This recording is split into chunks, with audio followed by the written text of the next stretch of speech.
혼자 아니에요. 지금까지도 그렇고 앞으로도 계속. Pada episode selanjutnya, Kang Ji-yoon harus berjuang untuk mempertahankan People saat perusahaannya itu terancam akan diakuisisi oleh Carrie Ruey. Jadi sebelumnya Kang Ji-yoon dan Hae-jin bersaing untuk memenangkan jasa perekrutan CEO untuk Next. Perekrutan itu dimenangkan oleh Kang Ji-yoon yang akhirnya memicu Hae-jin menjalankan rencananya untuk menjatuhkan Kang Ji-yoon dan merebut Peoples. Sehingga Kang Ji-yoon hanya bisa pasrah saat pihak berwenang menyerbu masuk dan menggeledah perusahaannya. Sementara Kang Ji-yoon sendiri sedang diselidiki dan membuat Mi-ae kesal pada tindakan pihak berwenang yang menurunkan tirai seakan-akan memperlakukan Kang Ji-yoon seperti penjahat. Sedangkan di tempat lain Hae-jin terlihat gembira karena telah berhasil menjatuhkan Kang Ji-yoon. Kemudian Kang Ji-yoon menemui Hae-jin karena ia tahu dalang dari semua kejadian ini adalah Hae-jin. Kang Ji-yoon lalu mempertanyakan mengapa Hae-jin melakukan hal ini padanya dan Hae-jin dengan jujur namun kejam mengakui kebenciannya terhadap Kang Ji-yoon yang akhirnya melatar belakangi semua tindakan jahatnya. Dan lebih parahnya, ia berencana untuk mengambil alih Peoples dari tangan Kang Ji-yoon. Lalu di tengah kekacauan dan krisis yang terjadi mengakibatkan semua karyawan Peoples harus berhenti untuk masuk kerja. Sehingga Kang Ji-yoon hanya bisa pasrah dan sedih memandangi perusahaannya yang kosong. Sementara di sisi lain, Jeon-hon menyadari bahwa semua pergolakan ini kemungkinan ada hubungannya dengan ayahnya. Sehingga ia menemui ayahnya dan menanyakan langsung apakah semua masalah ini adalah perbuatan ayahnya. Namun ayahnya hanya menjelaskan bahwa ia masih memeriksa dan apabila ia mengalami kerugian dari Kang Ji-yoon maka tanpa ragu ia akan memutuskan hubungan dengan Kang Ji-yoon.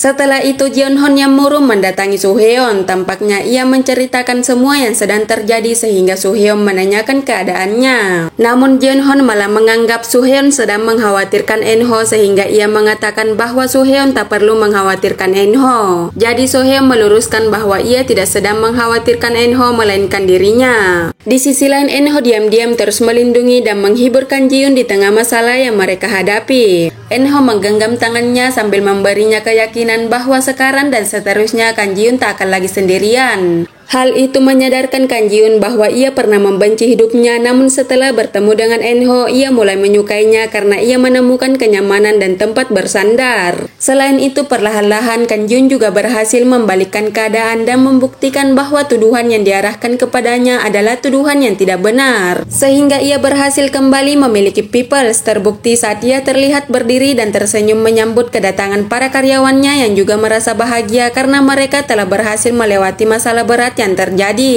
Jadi jangan ketinggalan episode selanjutnya karena meskipun di episode selanjutnya mereka menghadapi masalah besar dan pada akhirnya berhasil diselesaikan, tapi kalian juga harus menyaksikan bagaimana Kang Ji-yoon menghadapi dan menyelesaikan masalah yang disebabkan oleh musuhnya yang dulunya adalah rekannya.